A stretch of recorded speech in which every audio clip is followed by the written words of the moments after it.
Hello guys, so before we move on to our vlog, I just want to show you guys what UTK sent me for today to show you is the red light therapy. I've always wanted a red light therapy light, but it's kind of expensive. So I've been using this for a few days now. I've been trying it and I really like it so far. And this is to protect your eyes, especially if you're using it close to your face. Also comes with instruction manual. Always read your manual before you use your device. It also comes with 2 batteries, but I just charged the other battery, and it comes with this battery charger. Red light therapy is good for relieving joint pain. My fingers are always numb. Both of my hands have tingly, numb, and that started when I was pregnant with my first born, and it continues. It will auto shut off after a few minutes, so I noticed that it helps a lot. I'm just gonna read it while I'm using it. It temporarily relieves minor muscle and joint pain, arthritis and muscle spasms, relieves stiffness, and promotes relaxation of muscle tissue. Also, it brightens skin tone, promotes circulation, reduces inflammation, stimulates collagen production, smooths fine lines and wrinkles, like that. So make sure if you guys want to check it out, I'll link it in the description box below.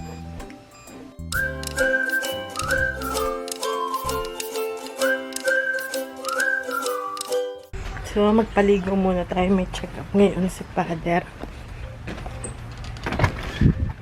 Tara na! Ito guys, yung gulay.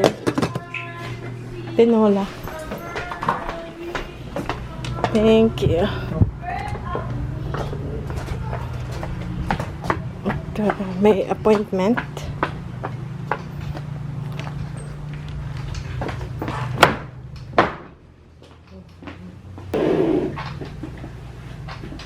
Ba't parang may naano?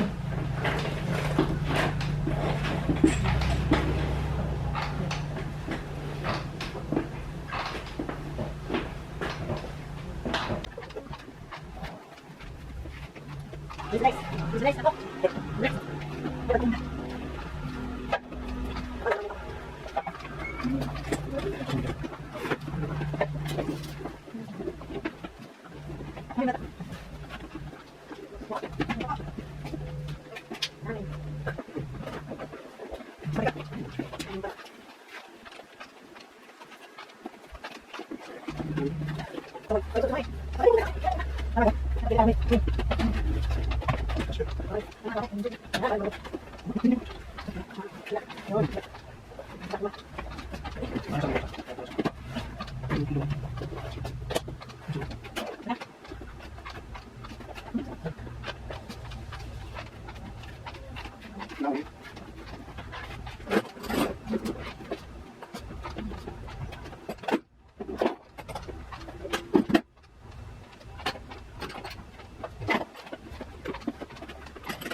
Pagkain si Mother. May gulay akong dinala. Tinola.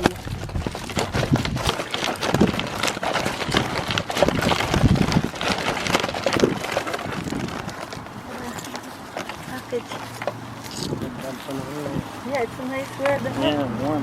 Oh, that's why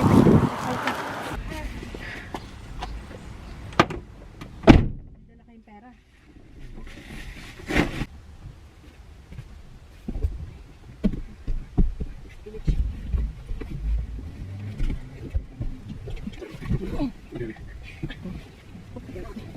Thank you.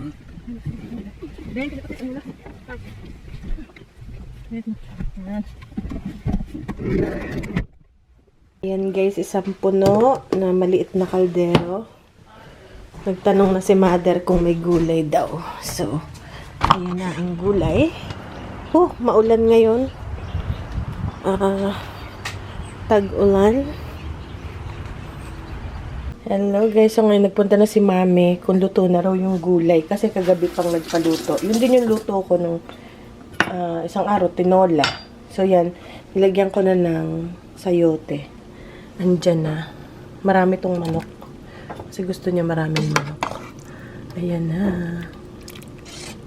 Tinola, everyday. Yun ngayon. Ganun si Mother. Pag adobo, adobo everyday. Pag tinola, tinola everyday. Pag nilaga, nilaga everyday. So ngayon meron tong ginger, salt, pepper, onion. And then, pag naluto na yung sayote. Ang laki nito guys.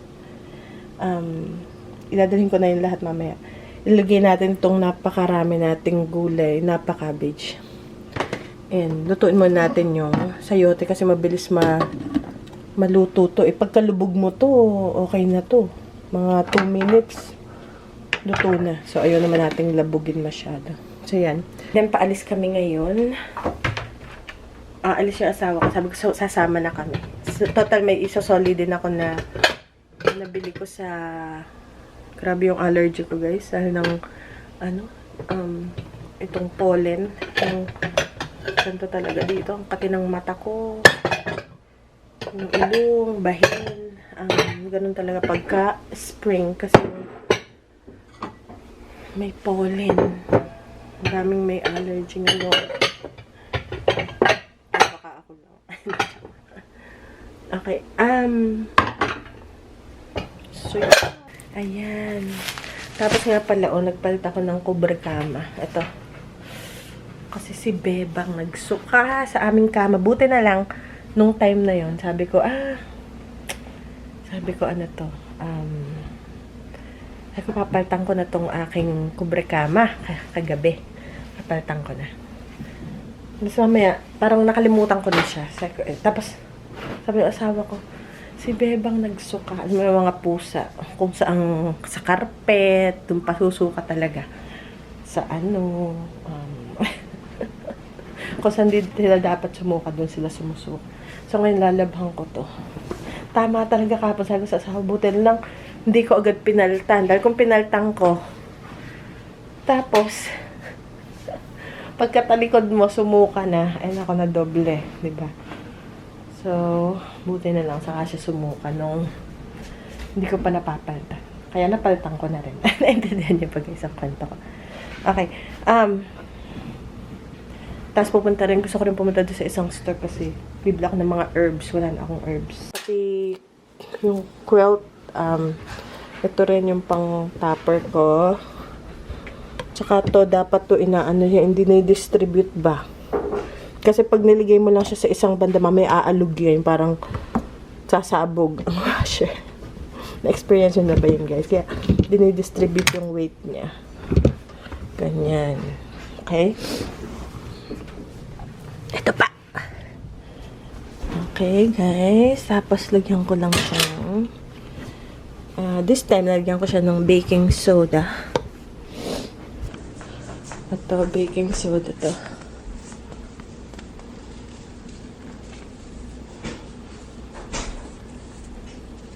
Kanyang kadami. Okay. And then,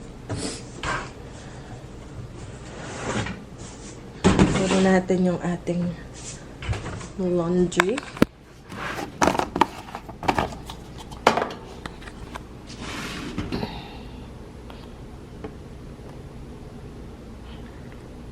Okay, isang puno. Ito yung pinaka cup niya. Okay. Hindi guys ako lalagay ng softener or something. Kailangan ko na panlinisin yung middle part. Okay, so ano lang to? Heavy. Heavy siya.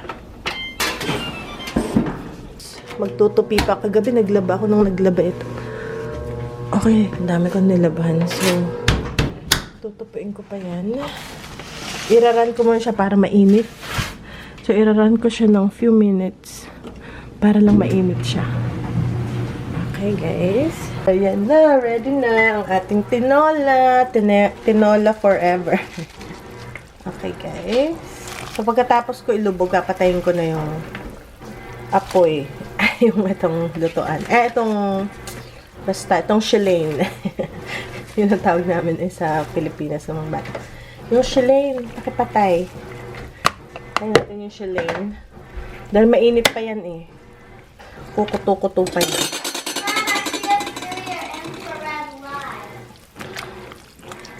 Watch out for your Legos. Mom, I did